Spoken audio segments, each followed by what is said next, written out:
বিরতির পর আবার দেখা হলো বন্ধুরা। আমরা এবার গান শুনবো আর্জন স্টার সার্চ উইনার মিমির গান শুনবো। Please welcome Mimi stage.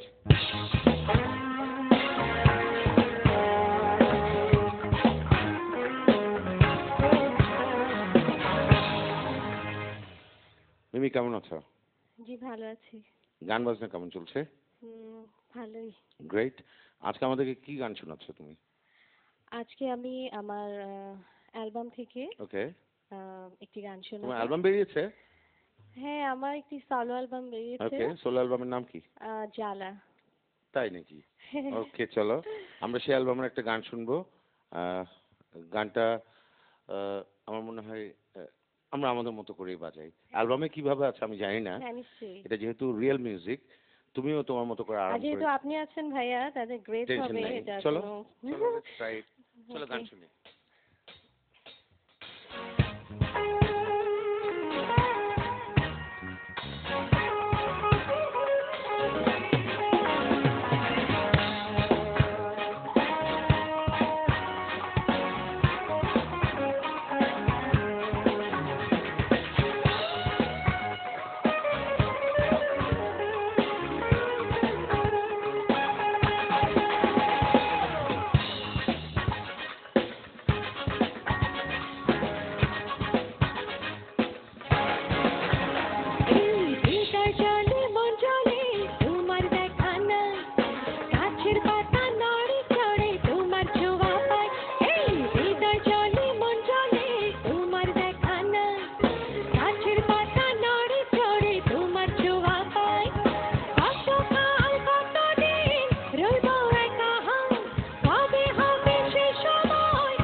Thank you মিমি।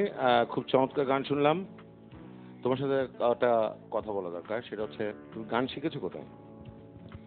আমি গান শিখেছি, আমার তো দেশ খুলনাতে। ওকে। তো আমি খুলনায়ও একটা ওস্তাদের কাছে গান শিখেছিলাম।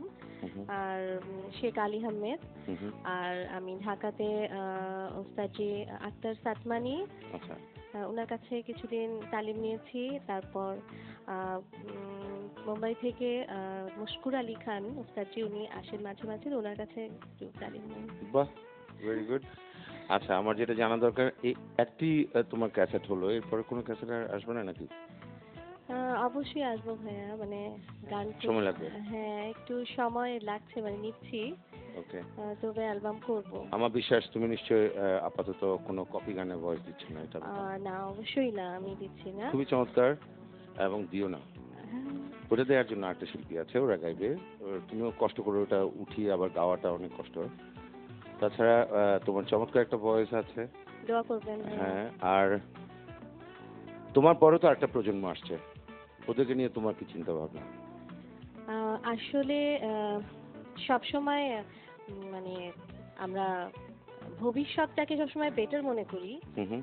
আমার কাছে মনে হয় যে ভবিষ্যতে যারা আসছে অবশ্যই ভালো করবে, মানে শুনে সন্দেহ ছাড়াই আরো ভালো করবে, আরো বেশি ভালো করবে। আমি একটু দ্বিমত পোষণ করি এটাতে।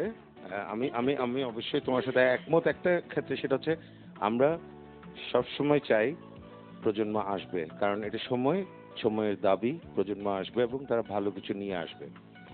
কিন্তু এখনো পর্যন্ত আহ, আমরা কিন্তু শ্রদ্ধেয় আব্দুল আলিম সাহেবকে রিপ্লেস করতে পারিনি। এখনো পর্যন্ত আমরা শ্রদ্ধেয় আব্বাস উদ্দিন সাহেবকে রিপ্লেস করতে পারিনি। এখনো পর্যন্ত ইভেন এখনো ভালো আছেন, সুস্থ আছেন, গাইছেন। আমার যদিও ব্যক্তিগত পছন্দ ওনার, জি, সেটা হচ্ছে রথীন্দ্রনাথ রায়কে, ওনাকে রিপ্লেস করার মতো কেউ আসেনি। আসলে এটা ঠিক। তাহলে কিভাবে ধরে নিব যে যারা আসছে অনেক কিছু নিয়ে আসছে, মানে কি নিয়ে আসছে? আসছে না, আমি বলেছি যে আসবে, মানে আমরা আশা করি আর কি বা যে তুমি এসছো, তুমিও একটা ধারা নিয়ে এসছো, বাট হ্যাঁ, শাহনাজ আপা এখনো গান করলে আমরা তো অবাক হয়ে গান শুনতে হয়। হ্যাঁ, এটা তো অবশ্যই, তারা তো আইডল আসলে। আইডল, তা আইডলকে আমরা শ্রদ্ধা জানাই, আজীবন জানাতে হবে, এবং আমরা চেষ্টা করতে হবে ওনাদেরকে ফলো করার, ওনাদের ভালো সবকিছু গ্রহণ করার। খুব ভালো লাগলো তোমার সাথে গল্প করে, আড্ডা মেরে। আমরা আর মিউজিক এবং আর মিউজিকের ফ্যামিলি এবং পরিবার যারা এই অনুষ্ঠান দেখছেন, নিশ্চয়ই বাহবা দিচ্ছেন। এতক্ষণ তুমি অনেক চমৎকার গান গেয়েছো, এত সাউন্ডের মাঝখানে লাইভ, কিন্তু এখানে কোনো মেকি কিছু নাই, ঠোঁট মেলানোর কিছু নাই, থ্যাংকস সবকিছু লাইভ বাচ্চু ভাই, হচ্ছে। অনেক অনেক ধন্যবাদ আপনাকে। হুম হুম। আমরা